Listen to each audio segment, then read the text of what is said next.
Hey folks, Hesty here with my technique for running RV sewer lines. I get tired of messing with the slunkies and trying to use trays and stuff to keep your RV hose, your sewer hose, coming off the RV, keeping a nice even slope with no low spots that then fill up with the nasty stuff that you got to deal with.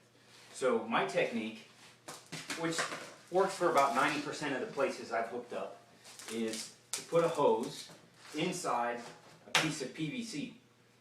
You can buy them already made like this, but they're pretty expensive, and it's a little bit more convenient because what you do is you slot one piece, so this one will telescope out to, so basically what you're going to do is get you a piece of the sewer line PVC, not the Schedule 40, the real thick stuff, but just the thin type, used for doing drainage and such.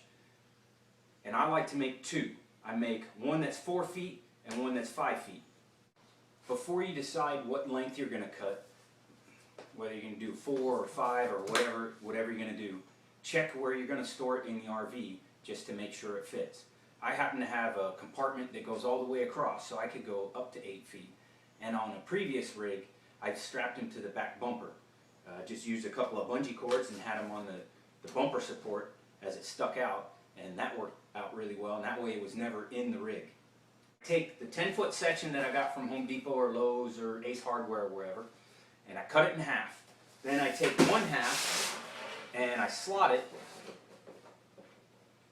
I usually just use a skill saw, but you could use a Dremel, you could use a jig, a table saw, you could use just about anything. This PVC cuts easier than wood. But I just use the skill saw, run it down, and then overlap it a little bit and slide it inside the other hose. So now I've got my telescoping bit. Then I just take a drill bit and drill 2 holes on each end, like so. So then when we get the hose inside, you can put a couple of pieces of string through and put a knot on the inside so it doesn't pull through, which we'll get to when we do setup, why that's handy. Then you take your sewer hose, fit it through, and I make 2, and I use a 10-foot section on each. Slide your sewer hose through, and then put the fittings on. So it doesn't come out because the fittings are slightly bigger than the 4-inch PVC, so it won't come out. Now, to aid you in keeping that in, if you get the kit that comes with the caps, that works pretty well because you can push it all the way in and put the cap on, and that creates a little bit of a vacuum in there, and so the hose doesn't want to pull out now. And you can back that up by taking your strings and just tying it over the end, like so, and we're ready for storage. Now you can use a pre-made hose like this, but then you're going to have to take one end of the fitting off to fit the hose through the PVC. Or you can make your own by just buying the PVC hose and then the 2 fittings.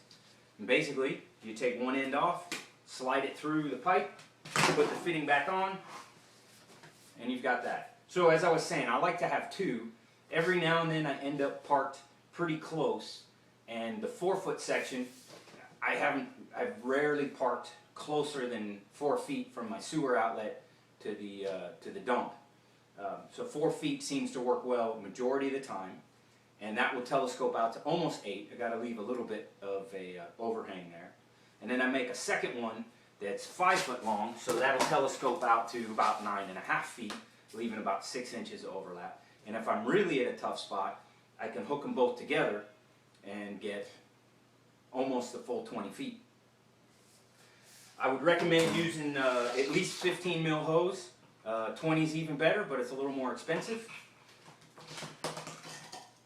And then I like to use the clear 90, and I leave that separate so I can put it on either one of my pipes. And so I hook that to the RV. Then I run those strings up around the edge of the RV to support this end of the pipe. And on the other end, you run your sewer fitting that threads in to the drain spot. Thread that sucker in. Fit the other end of your hose on. and then just telescope the PVC out to the length that you need. And like I said, the 8-footer, which telescopes down to 4, or it's 4 foot and telescopes out to 8, seems to work about 80% of the time. Every now and then I run into one where I need something a little bit longer, so I use the 5-footer that telescopes out to about 9.5.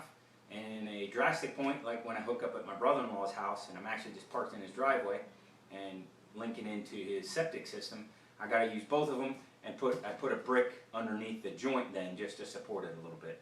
You can tie the strings together to support it a little bit more, and then just put a cinder block or a couple of bricks under there, or a couple of pieces of 4x4, and that way you're always making sure you get a nice gradient so that everything flows and leaves your hoses clean. One more tip just to remember if you're new to RVing is to dump your black water first and then dump your gray water, and that way the gray water will rinse the more aromatic black water out of your hose, and your hose won't be as nasty when you put it into storage. Pretty simple bit. The PVC is about $8 for a 10-foot section. It might be a couple dollars more, a couple dollars less, and then a couple of bucks for a string, and then of course your sewer line, which you're going to buy anyway if you have the RV. And that's basically how I run my sewer hose, and it works pretty well. I got tired of working with the slunky and the different kinds of ramps and carrying some 2x6s. I used rain gutter for a while, some PVC rain gutter cut into about 4-foot sections, but you still got to stack them up on bricks, less bricks than if you're just using 2x4s. But this hooks up pretty quick and works pretty well. If you have any questions, post them in the comments, and I'll try to get back to them as soon as I can. Thanks for watching.